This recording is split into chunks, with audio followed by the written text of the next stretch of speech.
प्रिय मित्रों, आज मैं आप सभी के साथ एक दिलचस्प और अर्थपूर्ण कहानी साझा करना चाहता हूं। यह एक जीवन बदलने वाली, जीवन को चुनौती देने वाली कहानी है।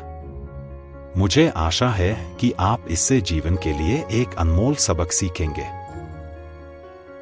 इस कहानी का शीर्षक है उज्ज्वल भविष्य का पुल। उज्ज्वल भविष्य का पुल। भारत के एक छोटे से कस्बे में, जहां हरियाली से भरे खेत और संकरे रास्तों पर चाय की मीठी खुशबू बसी रहती थी, एक लड़का रहता था, अर्जुन। वह हर आम किशोर की तरह था, सपनों से भरा, लेकिन आसानी से भटक जाने वाला। उसे क्रिकेट खेलना पसंद था, फोन पर घंटों स्क्रॉल करना अच्छा लगता था, और एक ऐसे भविष्य की कल्पना करना अच्छा लगता था जहां वह अमीर और सफल हो। लेकिन एक समस्या थी, वह अपनी पढ़ाई को गंभीरता से नहीं लेता। पापा, जिंदगी का मजा लेना चाहिए।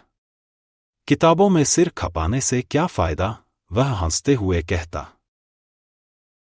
उसके पिता गहरी सांस लेते, लेकिन हार नहीं मानते। एक शाम, जब अर्जुन फिर से पढ़ाई से बचने की कोशिश कर रहा था, राघव उसे टहलने के लिए ले गए। सूरज डूब रहा था, आसमान नारंगी और गुलाबी रंगों में रंगा हुआ था।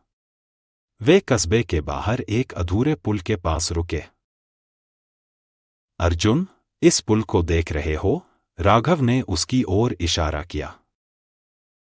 अर्जुन ने सिर हिलाया, जिज्ञासा से। हाँ, पापा। ये तो सालों से अधूरा पड़ा है। किसी ने इसे पूरा ही नहीं किया। राघव ने हल्की मुस्कान के साथ कहा, जब यह पुल बनाने की योजना बनी थी, तब लोग बहुत उत्साहित थे। यह हमारे कस्बे को शहर से जोड़ने वाला था, जिससे यात्रा आसान होती और नए अवसर मिलते। लेकिन बनाने वालों ने ठीक से मेहनत नहीं की। शुरुआत तो की, लेकिन फिर आलसी हो गए और धीरे धीरे इसे छोड़ दिया। अब यह यूं ही खड़ा है, अधूरा और बेकार। अर्जुन ध्यान से सुन रहा था। बेटा, तुम्हारी पढ़ाई भी इसी पुल की तरह है, राघव ने समझाया। पहले 15 साल का समय तुम्हारी नींव रखने के लिए होता है। अगर तुम इस दौरान मेहनत करोगे, तो तुम्हारा भविष्य मजबूत और स्थिर होगा। लेकिन अगर तुम अपनी पढ़ाई को हल्के में लोगे, तो तुम भी इस अधूरे पुल की तरह रह जाओगे, अटका हुआ, अधूरा और आगे बढ़ने में असमर्थ। अर्जुन के गले में कुछ अटक सा गया। पहली बार उसके पिता की बातों ने उसे अंदर तक झकझोर दिया। उसने खुद को 10 साल बाद कल्पना की, क्या होगा अगर उसके पास न अच्छी नौकरी हो, न सम्मान, न अपने माता पिता की देखभाल करने का कोई साधन। यह सोचकर वह बेचैन हो गया। उस रात वह ठीक से सो नहीं सका। उसके पिता की बातें उसके दिमाग में घूमती रहीं। उसने अपने सपनों के बारे में सोचा, माँ पापा के लिए एक घर खरीदना, दुनिया घूमना, आरामदायक जीवन जीना। लेकिन अगर वह पढ़ाई पर ध्यान नहीं देगा, तो यह सब कैसे संभव होगा? अगली सुबह कुछ बदल गया था। अर्जुन जल्दी उठा, अपनी किताबें खोलीं और पढ़ाई शुरू कर दी। उसकी माँ हैरान रह गईं। क्या हुआ, बेटा? कुछ नहीं, माँ, उसने मुस्कुराते हुए कहा। बस अपना पुल बना रहा हूं।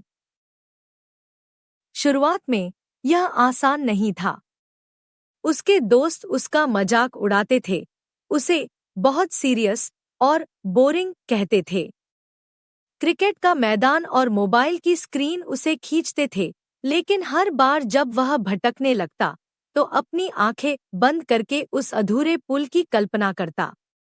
मुझे अपना भविष्य ऐसा नहीं बनाना, वह खुद से कहता।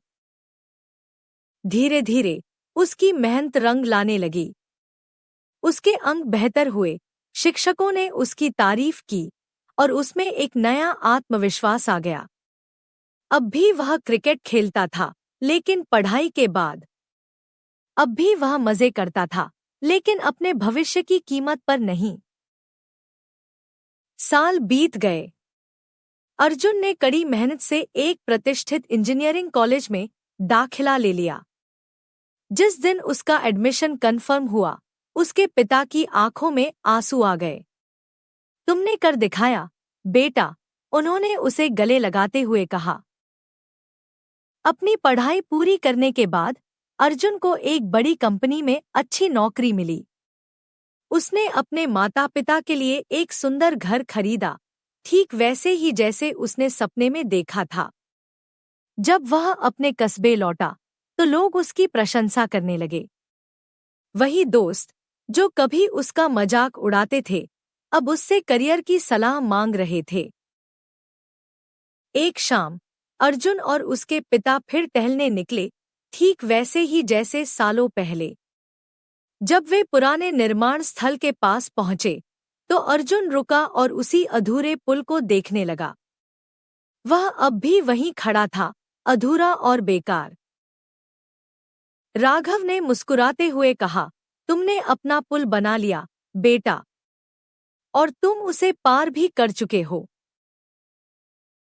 अर्जुन के गले में फिर वही हलचल हुई, लेकिन इस बार यह खुशी के आंसू थे। सीख: शिक्षा के वर्ष बोझ नहीं, बल्कि भविष्य के लिए एक निवेश है। जो मेहनत आज करोगे, वही तुम्हारे आने वाले 40 वर्षों को आसान बनाएगी। ध्यान भटकाने वाली चीजें तुम्हें एक अधूरे पुल की तरह बना सकती हैं, लेकिन अगर तुम अपने भविष्य की नींव मजबूत रखोगे तो सफलता तुम्हारी होगी। अपना पुल बनाओ और उसे पार करो।